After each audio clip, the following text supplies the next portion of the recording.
Dans un village africain nommé Nabola, vivait un jeune homme appelé Hakim. Ce dernier était obsédé par un idéal féminin bien précis.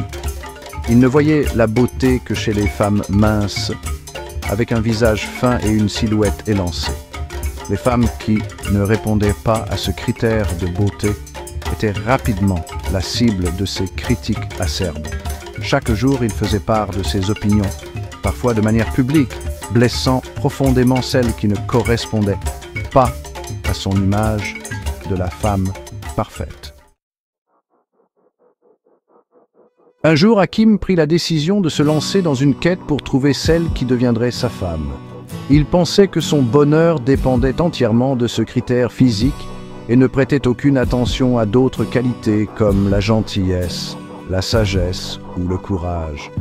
Tout le village le regardait partir, plein de confiance, pensant que son idéal était simple à atteindre. Lors de sa quête, il rencontra plusieurs jeunes femmes, chacune avec des personnalités différentes, mais aucun n'arrivait à répondre à ses attentes superficielles. Cependant, sa quête allait bientôt le confronter à des vérités inattendues. Hakim fit la rencontre de Hadiza, une femme connue pour sa générosité et son grand cœur. Hadiza avait une silhouette plus ronde, bien loin de ce qu'Hakim appréciait. Comme à son habitude, Hakim ne put s'empêcher de lancer une remarque blessante. « Pourquoi ne prends-tu pas mieux soin de toi? Une femme devrait être mince et élégante, pas comme ça. » Mais Hadiza, au lieu de se laisser affecter par ces mots, lui répondit calmement, avec un sourire plein de sagesse: « La beauté existe sous toutes les formes et tailles.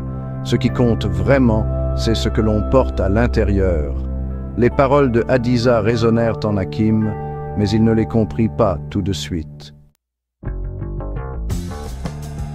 Il continua sa quête, persuadé que quelque part, il trouverait la femme idéale selon ses critères.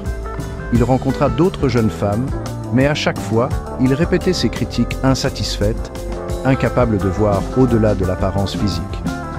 Bientôt, le village entier était au courant des exigences irréalistes d'Hakim.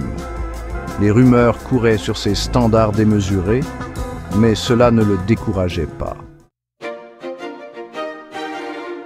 Finalement, Hakim croisa la route de Sally, une jeune femme mince qui correspondait parfaitement à son idéal de beauté. Il tomba immédiatement amoureux et ne tarda pas à la demander en mariage. Leurs noces furent une grande fête dans le village. Tous espéraient qu'Hakim avait enfin trouvé ce qu'il cherchait et que sa quête était terminée. Les premiers mois de mariage furent heureux, mais cette joie allait rapidement se ternir. Après la naissance de leur premier enfant, Sally prit du poids, comme cela arrive souvent après une grossesse. Hakim, fidèle à ses idées rigides sur la beauté, ne put cacher sa déception. « Sally, tu n'es plus la même. Je veux retrouver ma femme mince et élégante, » lui dit-il, incapable d'accepter les changements naturels de son corps. Sally, fatiguée par ses nouvelles responsabilités de mère, essayait de répondre avec patience. « Hakim, je viens juste d'accoucher. Il faut du temps pour qu'un corps se rétablisse. J'ai besoin de ton soutien, pas de tes critiques. » Malgré ces mots, Hakim insistait pour que Sally retrouve rapidement sa forme d'avant. La pression qu'il mettait sur elle devint de plus en plus insupportable. Sally, désireuse de plaire à son mari, se lança dans un régime strict et un programme d'exercice intense, tout en continuant à s'occuper de leur bébé. Mais peu après, Sally tomba enceinte une nouvelle fois, cette fois-ci de jumeaux. Le fardeau physique et émotionnel devint trop lourd pour elle.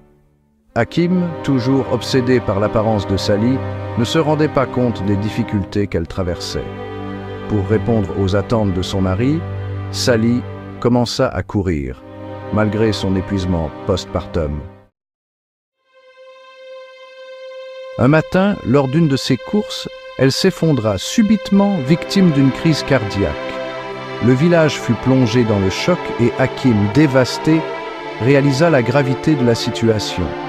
Il emmena Sally en urgence à l'hôpital, mais même à ce moment-là, il ne comprenait toujours pas entièrement l'impact de ses critiques sur elle. À l'hôpital, un médecin bienveillant lui expliqua la gravité de l'état de Sally. « Votre femme a besoin de votre soutien plus que jamais.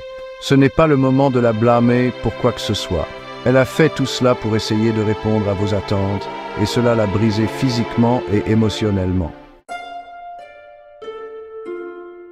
Les mots du médecin frappèrent Hakim comme un éclair de vérité. Il se rendit compte que son obsession pour l'apparence physique de Sally avait détruit non seulement leur relation, mais aussi la santé de celle qu'il aimait. Pris de remords, Hakim décida de tout vendre pour payer les soins médicaux de Sally. Mais la pression émotionnelle et financière eut aussi un impact sur lui. Quelques semaines après l'hospitalisation de Sally, Hakim fut victime d'une crise cardiaque à son tour. Il se retrouva alité dans la même chambre que Sally, partageant désormais son fardeau. Pendant leur convalescence, Hakim commença à voir les choses sous un nouveau jour. Alité à côté de Sally, ils eurent de longues conversations, où elle lui raconta à quel point ses critiques l'avaient blessé et l'avaient poussé à des extrémités dangereuses. Hakim comprit enfin que l'amour ne se mesurait pas à l'apparence extérieure, mais au soutien, à la patience et au respect mutuel. Jour après jour, il se transforma, devenant un mari aimant et compréhensif. Retour au village, Hakim partagea son histoire avec les autres, leur enseignant les leçons qu'il avait apprises à la dure. Il devint un modèle de changement et de rédemption, plaidant pour la bienveillance et l'acceptation des autres.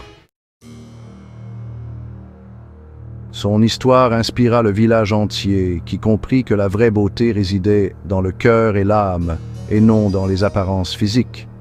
Ainsi, Nabola devint un village où l'on célébrait la diversité et l'acceptation, et Hakim, autrefois si critique, devint un fervent défenseur de la gentillesse et de l'amour inconditionnel. L'histoire d'Hakim et Sally devint un exemple pour tous. La véritable beauté est dans l'amour que l'on porte à l'intérieur et dans la façon dont on traite les autres.